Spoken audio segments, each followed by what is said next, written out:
A partir dessa composição atômica, vamos para a prática.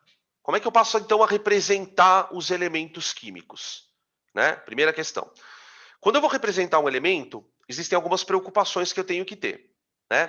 Por exemplo, eu vou representar o elemento químico eletricamente neutro ou eu vou representar o íon? Né? Todas essas representações, elas vão mostrar para a gente a quantidade de partículas subatômicas que tem um átomo. Tá? Então, de maneira padronizada, a gente vai representar um átomo eletricamente neutro com um símbolo. Vou escolher aqui o sódio. Tá? Os símbolos na química, e aí uma atenção para quem vai fazer provas discursivas, tá? Existe aí uma certa formalidade em que sentido? Primeira letra maiúscula, segunda letra minúscula, tá? De mão, tá? Não faça isso aqui, ó.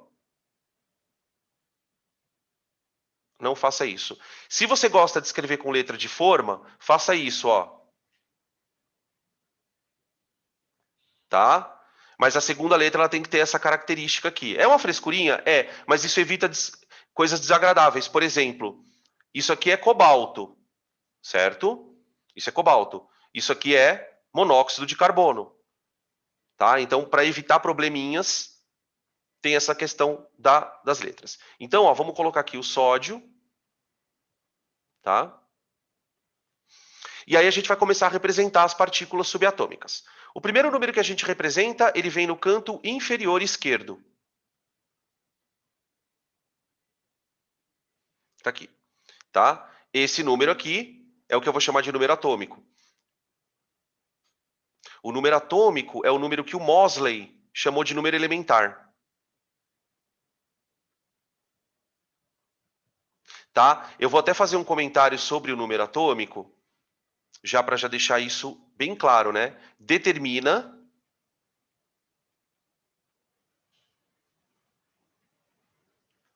as propriedades de um átomo.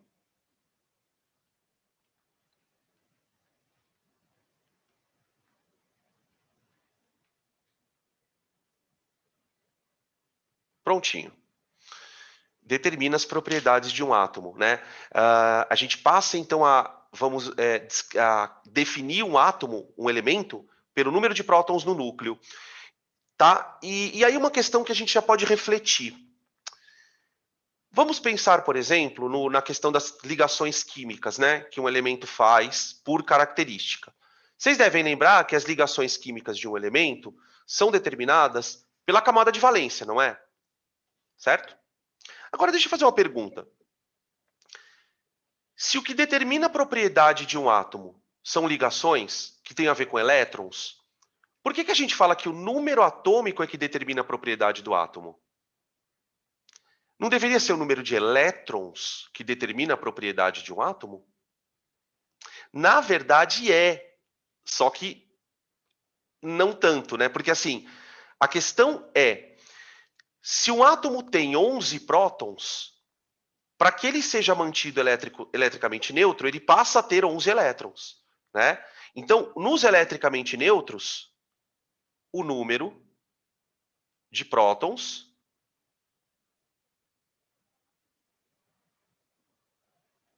é igual ao número de elétrons.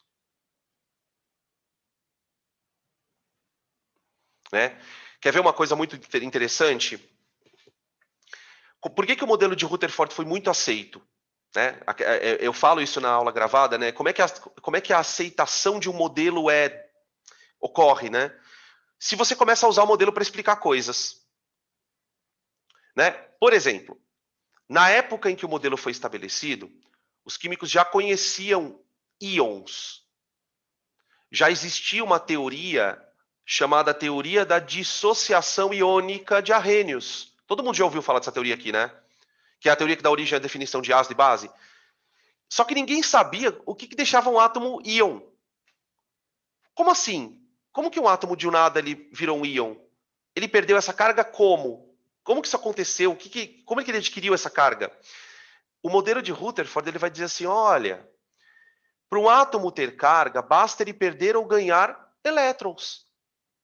Os elétrons seriam as partículas mais externas, né? Vamos fazer uma comparação aqui com a casca do átomo. E, portanto, sendo as partículas externas, seriam suscetíveis de serem retirados dali ou, eventualmente, colocados ali. Ah, então é um modelo bom. Esse modelo planetário é bom, porque ele consegue explicar coisas que a gente já não sabia, que a gente ainda não sabia, tá? Beleza. Então, esse é o conceito da história do átomo eletricamente neutro. Daqui a pouco a gente volta na discussão dos íons.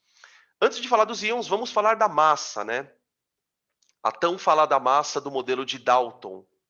Segundo Dalton, os átomos teriam massas diferentes, né? A massa de um átomo, ela deve equivaler a tudo que ele tem lá dentro: próton, nêutron e elétron. Conforme as tecnologias foram avançando, as medidas de massas atômicas foram sendo cada vez mais precisas. E o que se verificou logo de cara foi o seguinte: a massa de um átomo, no nível de precisão que a gente usa, né? Tipo, com tantas casas depois da vírgula, ela é determinada apenas pelo núcleo. Se você pegar, por exemplo, um átomo que tem 100 elétrons e um átomo que tem 2 elétrons, a variação de massa deles é só por causa do núcleo. Os elétrons praticamente insignificantes. Então passa-se a definir aqui aquele conceito de massa que nós temos hoje, né? Melhor, de massa não, né? Do número de massa. O número de massa, ele não é a massa do átomo propriamente. Ele é o número de partículas relevantes no que diz respeito à massa. Então, tipo assim, olha, quais são as partículas que contam para a massa do átomo? É próton e nêutron. Então, vamos colocá-las para identificar o nosso sódio. Então, o sódio, ele é o sódio 23. Tá? Então, esse aqui é o número de massa.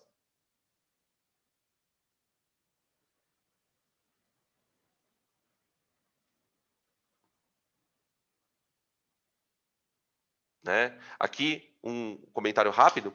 Da mesma forma que a carga do próton, né, mais 1, aquilo não é uma carga, aquilo é uma unidade de carga. Né? Quantas cargas elementares tem ali? Aqui não. Aqui é a mesma coisa, perdão. Não é a massa. Você não pode falar que um sódio pesa 23 gramas. Não. Não é 23 quilogramas, não. Isso aqui é só a quantidade de partículas nucleares. Né? Então, ó. Partículas nucleares.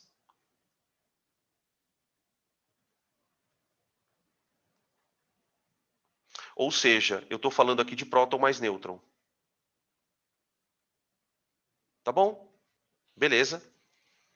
Então, dessa brincadeira, a gente consegue descobrir toda a composição química do átomo. Né? Então, veja, o sódio, ele tem 11 prótons,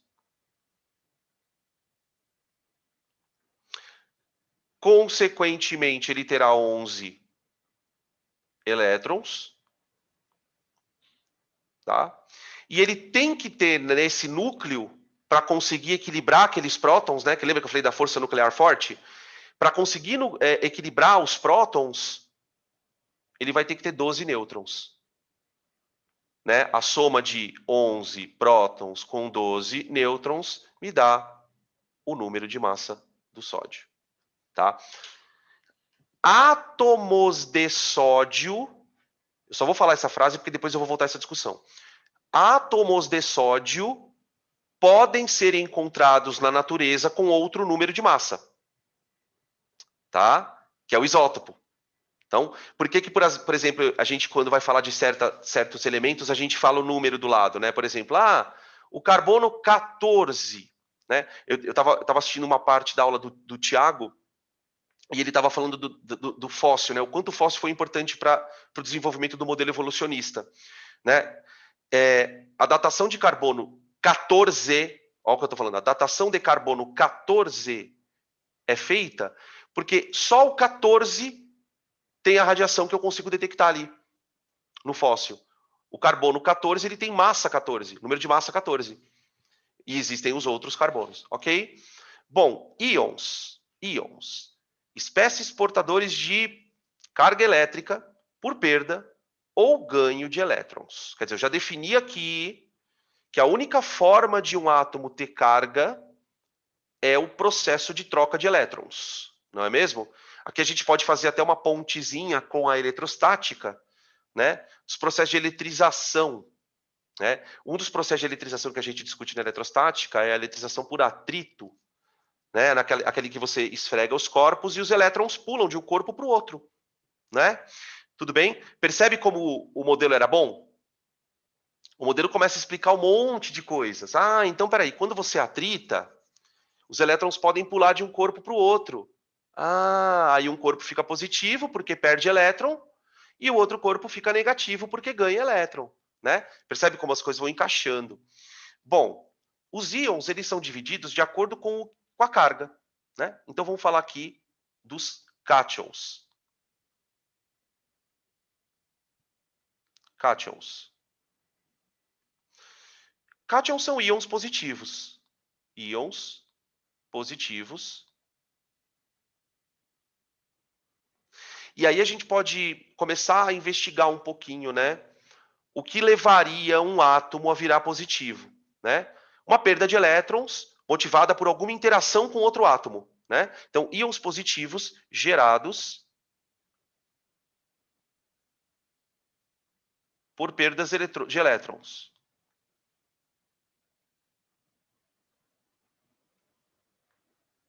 De elétrons.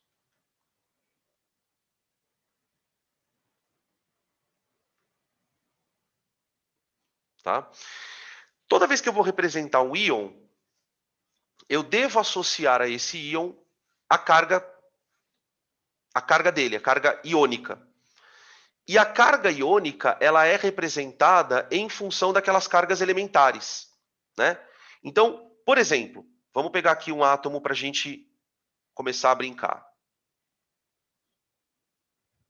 Eu vou representar o alumínio aqui, ó.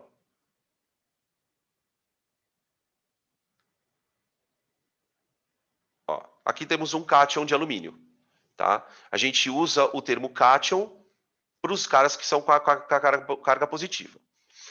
O número da carga, você vai dizer, por exemplo, trivalente, bivalente, monovalente, tetravalente, tá? Embora esse termo também se dê para as ligações covalentes, né? A gente usa também. Tá. O primeiro passo ao estudar um íon é você olhar para ele e determinar a composição química desse cara. Então a gente começa pelo número atômico, né? Então ele tem 13 prótons. Tá? Pelo modelo do Rutherford, a ideia de mudança de carga, ela não tem nada a ver com o núcleo, né? O núcleo ele está meio que blindado. Por isso que a gente fala na aula, muitas vezes a gente fala, olha, um átomo só vai perder ou ganhar elétron. Mas às vezes a gente não explica muito bem isso, né? Por que os caras sabiam isso? Porque era meio óbvio. Era meio óbvio. Em que sentido? Se os elétrons estão no exterior do átomo, o núcleo está protegido. Tá? Então, daí a ideia do átomo não perder ou não ganhar próton. Quando é que isso começa a cair por terra? Com as descobertas da radioatividade. Né? A transmutação ela é um evento onde o átomo realmente altera o número de próton. Tá? Bom, quantos nêutrons ele tem que ter no núcleo? Ele tem que ter 14 nêutrons. 14 nêutrons. Ele tem que ter 14 nêutrons, porque o número de massa dele é 27. Sim, sim. Outra coisa interessante que a gente já vai percebendo. Existe uma tendência na natureza, quando você observa o núcleo dos átomos. Que tendência é essa? Átomos mais estáveis, como, por exemplo, o alumínio, vocês estão vendo aí, o próprio sódio, são átomos onde a relação próton-nêutron é próxima de 1. O que isso quer dizer? Que o número de prótons e nêutrons é muito parecido. Né? À medida que você vai estudando átomos radioativos, aqueles que têm a radioatividade natural, né? Por exemplo, o átomo de urânio. Urânio ele tem 92 nêutrons. 92 prótons, perdão. E uma das variedades do urânio chega a ter 140 nêutrons. Então, a quantidade de nêutrons vai lá para cima. Então, existe uma expressão que se usa na radioatividade, né? Que é o chamado cinturão de estabilidade.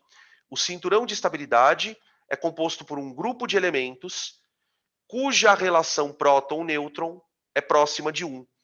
Quando essa relação é rompida, a gente fala no termo da radioatividade que o elemento não está no cinturão de estabilidade. Tá? Quando a gente for estudar esse assunto, eu vou colocar uma questão muito interessante que tem um gráfico que mostra isso, caiu no Enem uma vez, bem antiga também. Tá bom? Agora vamos para os elétrons. Os elétrons. Gente, os elétrons você vai determinar por um saldo. Que saldo? Bom, primeira coisa que você tem que ter na tua cabeça é que isso aqui agora não é mais verdade, ó. Não é mesmo? Você não tem mais um equilíbrio elétrico. Você tem ali um saldo de cargas positivas, né? Esse número que você coloca aqui é a contagem geral de tudo que é positivo e tudo que é negativo. Então, o que está escrito aqui? Olha, se você pegar tudo que o átomo tem de próton e contar com tudo que ele tem de elétron, você tem um excesso de 3 positivos. Você tem um excesso de 3 positivos. Ora, se eu tenho um excesso de 3 positivos, eu sou obrigado a ter aqui 10 elétrons. Concorda? Olha lá. Lembra que uma das coisas que a gente fala na eletrostática, né, é que a carga de um corpo é dada pela soma de todas as carguinhas que ela tem, o famoso quiné. O famoso quiné, né? Então o que eu estou fazendo aqui é isso. Tá? Agora, repito, mais uma vez, eu não devo olhar para essa carga e achar que a carga do alumínio é 3 coulombs. Não. A carga dele é 3 unidades de carga elementar positivas. É um excesso de 3 prótons. Tá? Por que ele tem um excesso? Porque ele perdeu elétrons. Ok. Agora vamos falar dos ânions. Ânions. Íons negativos.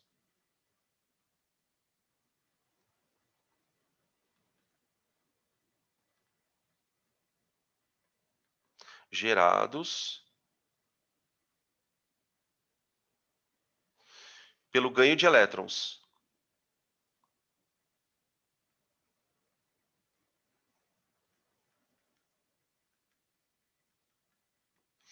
Né? Eu vou lendo essas frases e já vou pensando em oxirredução, né? A gente já começa a lembrar da ideia de que alguns elementos têm mais tendência a oxidar, outros elementos têm mais tendência a reduzir, tá? Ver como isso é importante, né? Deixa eu ver aqui. A mesma coisa, né? O fato dele ter perdido elétrons dá para ele um excesso de próton. É claro que a única coisa que você não pode falar, né? Ele tem um excesso de próton porque ganhou o próton. Aí já não, tá? Mas de boa em relação a isso, tá? Ânions, vamos lá. Aí então, porque veja que o problema de um elemento ganhar próton é que ele iria, na verdade, transmutar, né? O alumínio ganhando um próton, ele vira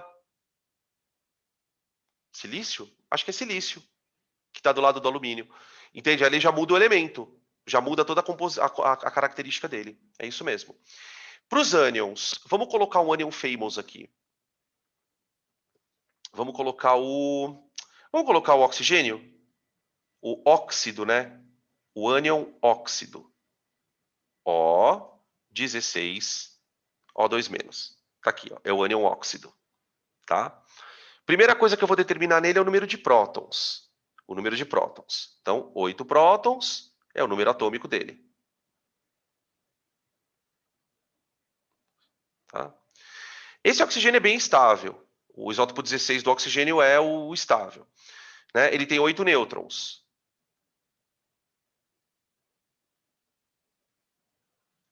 8 nêutrons. Certo?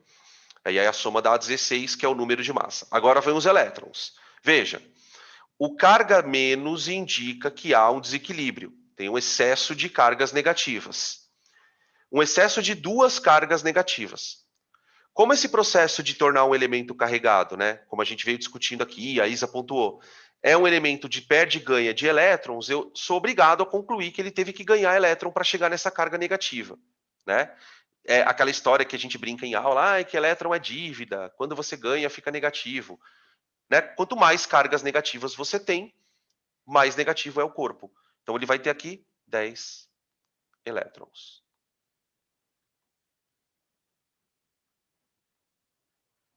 Tá? Beleza. Uma outra questão interessante da gente já colocar para o teu cérebro já ir mexendo com isso, é que quando você vai olhar para os elementos na natureza, tem alguns elementos que você só encontra carregados. Como, por exemplo, quer ver um elemento que você só encontra na forma de cátion no planeta inteiro? O sódio. Sódio. Todo átomo de sódio que você encontra na natureza tem carga mais um. Um outro elemento que você pode ir nessa mesma linha, o flúor. Todo flúor da natureza, repito, da natureza, porque eu posso produzir em laboratório de outras maneiras, né? Todo flúor da natureza tem carga menos um. Essa percepção ela é importante, foi importante para os químicos, para o desenvolvimento da teoria do octeto, né? Por que eu só encontro um elemento na natureza com carga? Por quê? Por que outros eu até encontro variando? Então, percebe-se que existe uma certa tendência dos elementos a manterem sua eletrosfera de uma certa forma. Né? O próprio alumínio que vocês estão visualizando aí na tela, em amarelinho, ele só é encontrado na natureza dessa forma, Al mais 3. Inclusive, um dos assuntos mais importantes para vestibular envolve o processo de eletrólise do alumínio, da bauxita. Justamente por quê? Porque eu não consigo ter alumínio metálico na natureza. O alumínio ele só é encontrado desse jeito aí. Então, quer dizer, isso sugere uma certa tendência dos átomos, né? Que é o que a gente sabe, a tendência de ficar parecido com gás nobre. Beleza? Posso continuar, gente? Jade, querida, você quer perguntar alguma coisa? Deixa eu ver.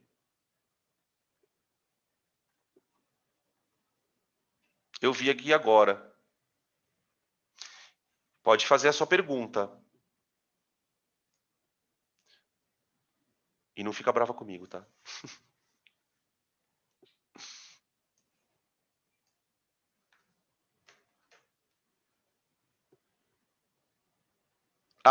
Eu acho que era então. Tá. Foi aquela hora que você abriu aqui, né? Beleza. Ok. Não, tranquilo. Peraí. Vou passar aqui o slide, tá? Aqui bem rápido, tá? Bem rápido. Bem rápido. Eu coloquei aqui alguns íons, só para a gente fazer rapidinho de cabeça. Coloquei aqui os números de prótons, o alumínio já vai meio repetido, né? Porque eu já coloquei ali no exemplo, tá? Ó, deixa eu só ir com o apontador aqui. Então aqui, ó. Eu vou primeiro determinar o número de elétrons, que é a parte mais chata, né? Então, para o alumínio, com carga mais 3, 10 elétrons, certo? Aqui, ó. Tá? Para o bromo, ó, o bromo aqui tem número atômico 35, certo? Então, número de elétrons 36, porque eu tenho uma carga menos 1 aqui. Tem um excesso de um elétron. Então, excesso de um elétron, carga número de elétrons 36. Olha aqui, ó. Excesso de próton. Aquilo que a Isa tinha falado para mim. Dan, pode falar excesso de próton? Desde que você lembre que é porque ele perdeu elétron. Então, se ele perdeu elétron, 36 elétrons, ó. Tá? Selênio. Carga 2 menos. Selênio. 2 elétrons. Da mesma família do oxigênio, né? Os 7 porquinhos. Ele tem número atômico 34, número de prótons, número de elétrons 36. Tá? Cátion bivalente do níquel. número atômico 28 e carga 2+. Cátion bivalente. Então aqui eu tenho quantos? 26 elétrons, tá bom? O número de nêutrons é mais chato de contar, né? Qual é a dica? Só para a gente lembrar. O pessoal costuma nas apostilas se referir ao número de massa usando aquela letrinha A maiúscula, né? P mais N. Certo? Essas formulinhas, né? Tipo, a coisa de... Eu acho assim, a fórmula ela é super importante na física, na química, mas às vezes transformar tudo em fórmula, até uma frase, né? Fica até meio estranho. Mas ela é boa, essa formulinha, por quê? Porque ela traz pra gente uma dica.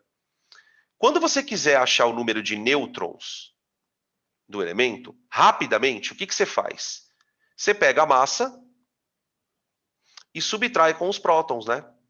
Olha lá. Beleza?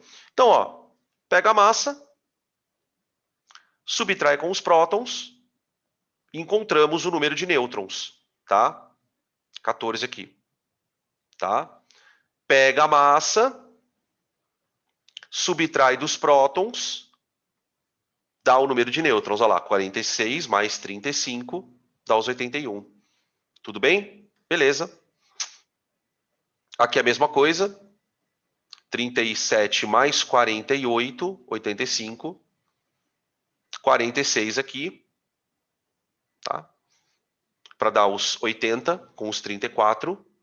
E o 28 com 22, né? Com 30, aliás, para dar os 38, para dar os 58, tá? 28 mais 30, 58. Tranquilo? Aquele tipo de coisa que a gente tem que falar, né? Tem que falar para deixar registrado, né? A gente, vocês sabem muito bem, nós temos dois momentos de preocupação quando você trabalha com essas situações, né? Tem horas que a gente se preocupa com os elétrons, que é na hora de fazer uma configuração eletrônica, prever uma camada de valência, né? Fazer uma estrutura de Lewis. E quando a gente vai estudar radioatividade, a gente fica muito preocupado com os números de prótons e nêutrons, né? A gente vai balancear equações nucleares a partir das partículas nucleares, dos prótons e dos nêutrons, tá bom? Beleza? Posso seguir?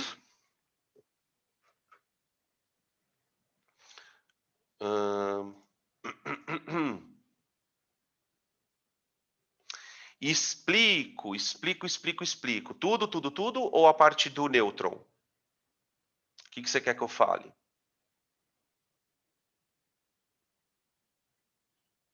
Tá, do nêutron. Ó, eu quero que você me acompanhe primeiro aqui, ó. Essa letra A é a letra que a gente usa para o número de massa, tá? O número de massa, olhando aqui na nossa tabela, ele é esse número que está aqui. Beleza, aqui número de massa. A gente sabe que o número de massa é o próton mais nêutron. Tá? Então eu transformei essa coisa numa formulinha. Falei, ó, o número de massa é igual a próton mais o nêutron. Aí o que eu percebi? Eu percebi que se eu isolar o N dessa conta, eu tenho essa parte aqui. Então o número de nêutrons é a massa, ou melhor, né, o número de massa menos os prótons. Então o que eu falei? Olha, qual que é a dica? Quando você precisar descobrir o número de nêutron, o que você faz? Pega o número de massa, que é o número de cima aqui, e subtrai do número de próton, que é esse número aqui, ó. O número de próton, ele geralmente vem aqui, ó. Ele vem aqui no cantinho. Aqui na minha tabela eu coloquei aqui. Então o que eu fiz, ó, eu queria completar aqui, ó. Só um pouquinho. Eu estava querendo completar esses números aqui, ó. Beleza? Então eu peguei aqui, ó, o número de nêutrons. Então eu fiz essa conta aqui, ó, para o alumínio. Peguei a massa dele, que é 27, tudo bem? Menos o próton, que é 13. 14. Sacou? Olha lá, 27 menos 13, 14. Aqui, 81 menos 35. 81 menos 35, 46. Tá? E assim para os outros também. Ficou claro agora? Qualquer coisa me chama de novo aqui, tá? Certo? Certo. Esse começo da química é tão inocente, né, gente? Vocês acham também? Ou sou só eu que penso assim? Mal, assim, quando a gente começa, né, mal sabe que depois... Meu Deus. Tudo bem, vamos lá.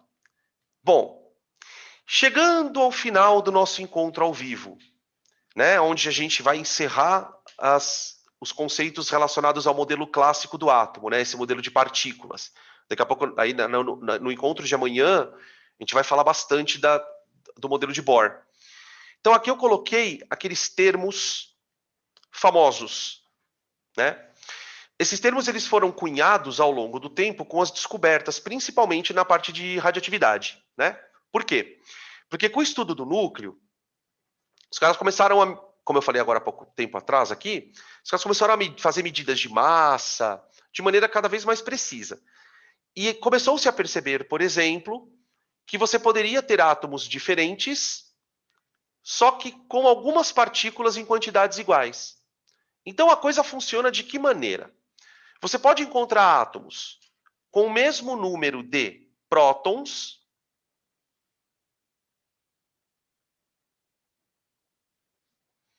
você pode encontrar átomos com o mesmo número de nêutrons, você pode encontrar átomos com o mesmo número de próton mais nêutron, e você pode encontrar átomos com o mesmo número de elétrons. São as definições. Acabou, tá? O que eu destacaria nessa definição, né? Nessas definições? O conceito de isótopo é o conceito mais conhecido, mais falado. Por quê? Porque a partir do momento que dois átomos têm o mesmo número de prótons, eles passam a ser considerados átomos do mesmo elemento. É a história do carbono, né? Tem os casos famosos aqui, ó. O caso do hidrogênio, que pode aparecer acho que são conhecidos, né? 3 isótopos do hidrogênio. Ó. Aqui. Tá? Esses ficaram tão famosos que ganharam nomes. Né? Esse aqui é o prótio. O prótio.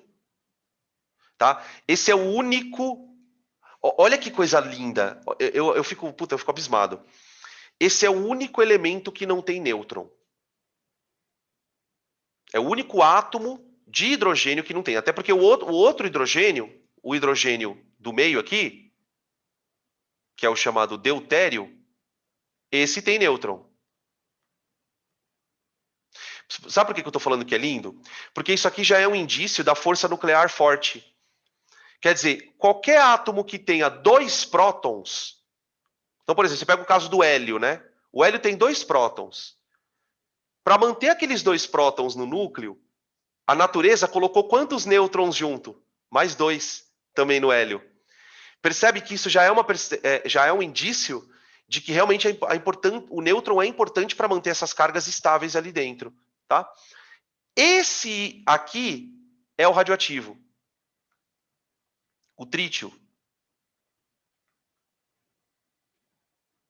O trítio. Tá? Então a gente fala o isótopo 2 do hidrogênio. O isótopo 3 do hidrogênio. Tá? A gente pode citar aqui também o caso do carbono. O carbono eu vou colocar aqui na vertical. Ó. Carbono 12. Carbono 13. E carbono 14. São os isotópicos do carbono. Tá? Você tem isótopo artificial, que você pode criar no laboratório por bombardeamento. Tá? Então, assim, o que fica claro aqui, né? O que tem que ficar claro nessa definição? A massa de nada interfere na propriedade química do elemento. O negócio é próton e elétron. O nêutron ele não tem, vamos dizer assim, responsabilidade pelo comportamento externo do átomo. Né? O que eu chamo de comportamento externo? A capacidade dele fazer ligação química. O nêutron, o negócio dele é lá dentro do núcleo. Tá? Ok? Os isótonos são átomos que têm o mesmo número de nêutrons. Eu gosto de citar um caso também famoso. O carbono, gente, ele tem o carbono aqui, que é o carbono 12, o 13 e o 14, né? O carbono 13, ele tem 13 prótons, certo? 13 não, 13 prótons não, perdão. 6 prótons.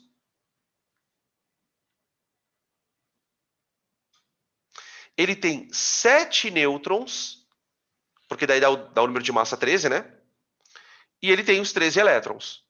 Os 6 elétrons. Oh, eu tô com 13 na cabeça, gente, pelo amor de Deus. 6 elétrons, perdão. Tá. Agora eu vou pegar um elemento que não tem nada a ver com carbono.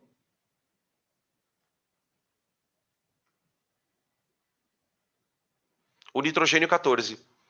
O isótopo 14 do nitrogênio. O nitrogênio 14 ele tem 7 prótons, 7 nêutrons e 7 elétrons. Tá? O comportamento químico do carbono é completamente diferente do comportamento químico do nitrogênio. Número de ligações, né? Tanto é que a gente estuda na biologia o ciclo do carbono e o ciclo do nitrogênio. E as substâncias envolvidas ali são outras, né? Eles têm em comum o número de nêutrons, tá? Isóbaros. Número de massa, né?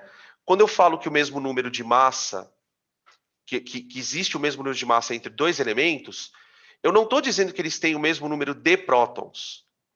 E também não estou dizendo que eles têm o mesmo número de nêutrons. Eles têm sim o mesmo soma, a mesma soma, né? Aqui a gente pode ficar também no exemplo do carbono radioativo 14 e continuar com o nitrogênio aqui. Ó.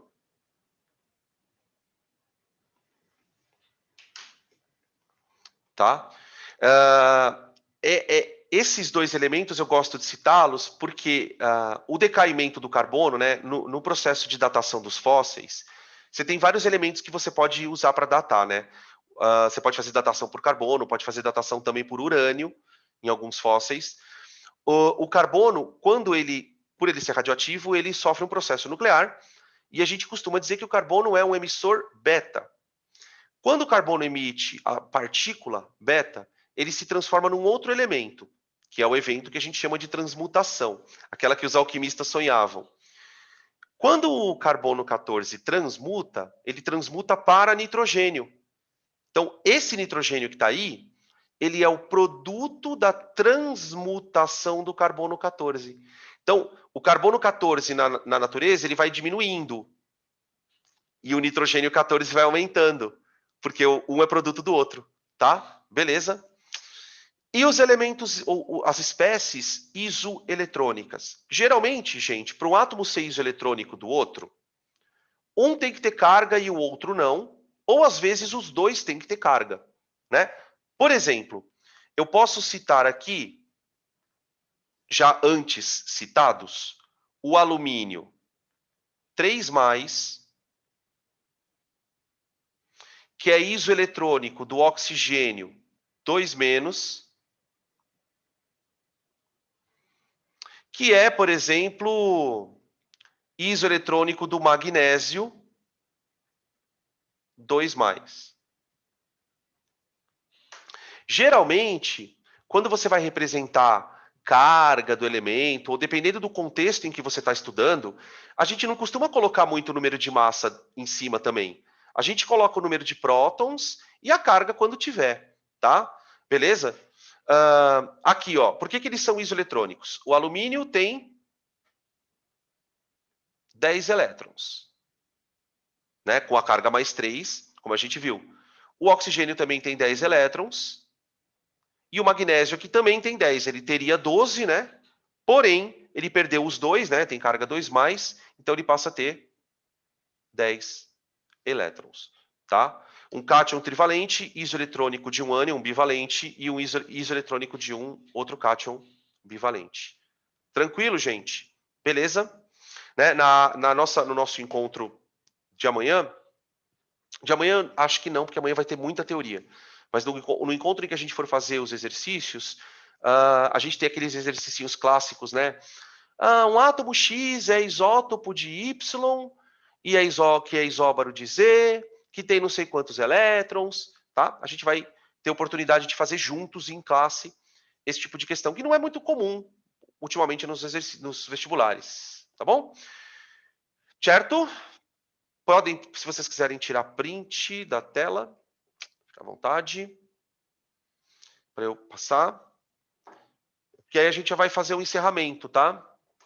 Da nossa aula.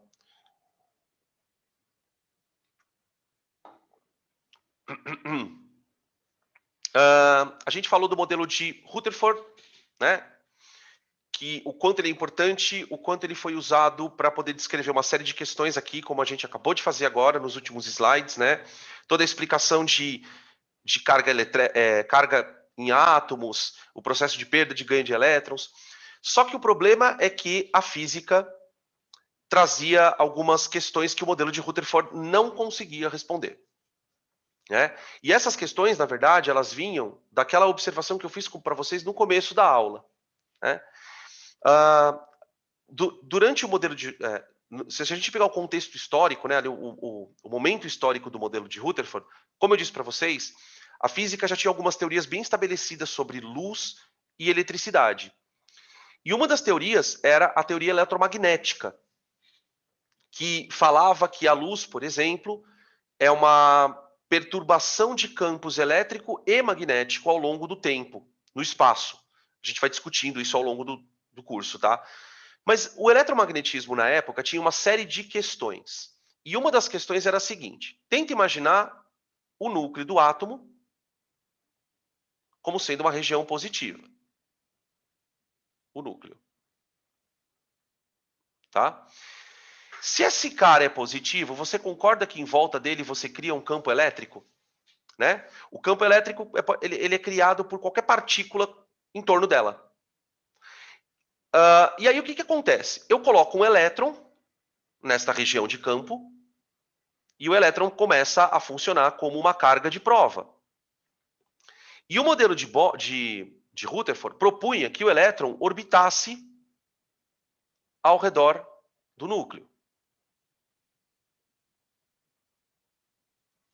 Tá?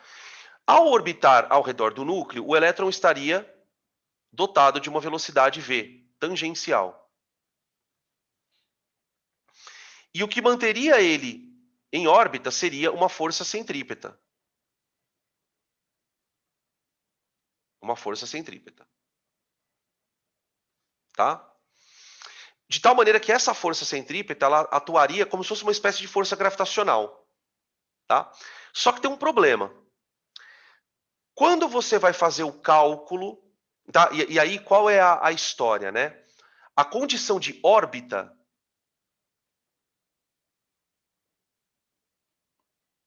ela é assumida pelo Rutherford quando ele imagina que a força elétrica possa atuar como força centrípeta.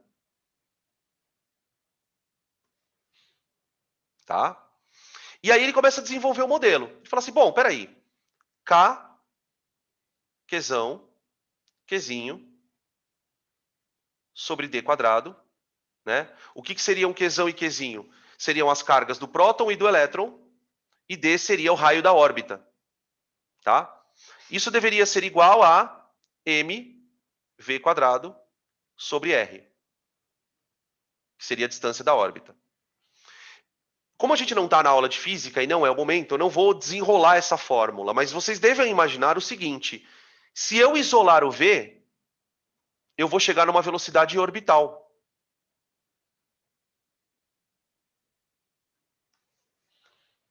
Se eu isolar o v. E qual é o problema? Conforme os cálculos iam sendo feitos, constatou-se que essa velocidade orbital, pelas contas, ela era maior que 3 vezes 10 à oitava metros por segundo. Qual é o problema de uma velocidade orbital ser maior que 3 vezes 10 à oitava metros por segundo? Alguém pode dizer para mim, por favor?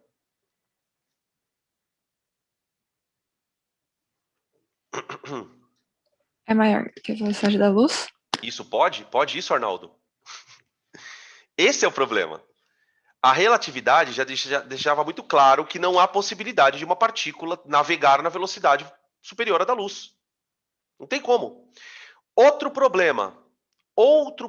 Aqui, isso aqui é um problema. Então, ops, ó. Impossível. Não é que, assim, o que significa isso, né? O modelo dele não está legal. O modelo dele está com alguma falha. Talvez a órbita do elétron não seja assim. Né? Outro problema. Essa partícula só está descrevendo um movimento circular porque ela está submetida a uma aceleração. Qual é a função da aceleração, gente? É variar velocidade. Só que acelerações, elas podem não variar o módulo da velocidade, ela pode variar a direção e o sentido, que é a função da aceleração centrípeta.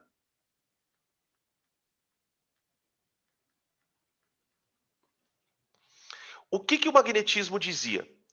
Quando uma partícula elétrica, ou uma carga elétrica, é acelerada, ela vai perder energia na forma de radiação. Então, olha só. Cargas aceleradas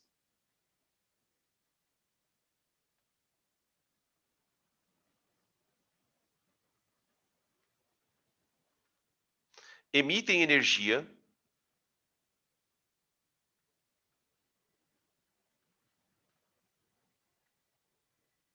na forma de radiação eletromagnética. Depois vou contar uma história muito legal sobre isso. Deixa eu só terminar aqui. Tá, aí você fala assim, Dan, qual é o problema da carga emitir energia na forma de radiação eletromagnética? Como se não bastasse, para ela manter a órbita, ela tem que trafegar a uma velocidade acima da luz, essa velocidade ainda precisaria ser constante. Por quê? Porque se a partícula vai diminuindo a velocidade, ela vai caindo em espiral, que é o que aconteceria com a estação espacial se ela não mantivesse a velocidade de órbita dela. Para ela manter aquele movimento em torno da Terra, a 400 km de altitude, ela precisa manter uma velocidade x. Ela está em queda livre, mas ela não está se aproximando da Terra. O problema é que se ela começar a parar, se ela começar a ficar devagar, aí ela despenca. Então, a gente ouve muito nas apostilas, né, que o elétron deveria colidir com o núcleo, e ninguém explica direito por que isso acontece. Por conta desta situação. Tá? Qual a curiosidade sobre esse fenômeno, né? Cargas aceleradas emitem energia na forma de radiação. Ah, então deixa eu só colocar uma observação então aqui, ó. O elétron. Não, eu vou escrever de um jeito menos tosco. Eu vou escrever assim: previsão de colisão núcleo-elétron. Previsão da colisão núcleo-elétron. Devido à perda de velocidade.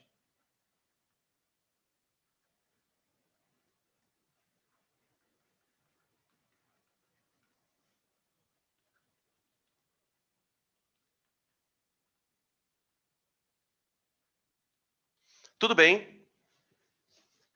Tranquilo? Esses são os pontos delicados do modelo de Rutherford. São pontos em que o modelo falhava. Né? Houve algumas tentativas de sugestão de órbitas elípticas, né? Também, mas o problema todo esbarrava no eletromagnetismo. Né? Na verdade, o que estava acontecendo? O que estava acontecendo? Né? Aquilo que eu falei para vocês no começo da aula. À medida em que a gente está investigando o elétron de maneira mais próxima, mais íntima, a gente vai começando a perceber certas coisas estranhas. Né? Na verdade, por que essa... A gente pode dar um spoiler da aula que vem, né? Por que a física não conseguia explicar isso? Porque o elétron não orbita coisa nenhuma. Na verdade, o elétron não orbita. As órbitas do elétron, elas são, na verdade, níveis de energia. É um outro conceito que vai surgir na próxima aula. Tudo bem, gente? Questions? Na verdade, o modelo dele seria estar em velocidade constante. Para o Rutherford, ele fala, os elétrons estão orbitando ali, em movimentos circulares. Né? O que a gente sabe, por exemplo, é que se o movimento não for circular, a velocidade não será constante. Né? Na verdade, o que essa tela está mostrando, P, são problemas do modelo. Então, tipo, se Rutherford assume que a velocidade do elétron é constante, ele está assumindo isso, a física está dizendo, olha, não é possível, não é possível. Tá? Beleza? Não sei se ficou claro. Mais alguma?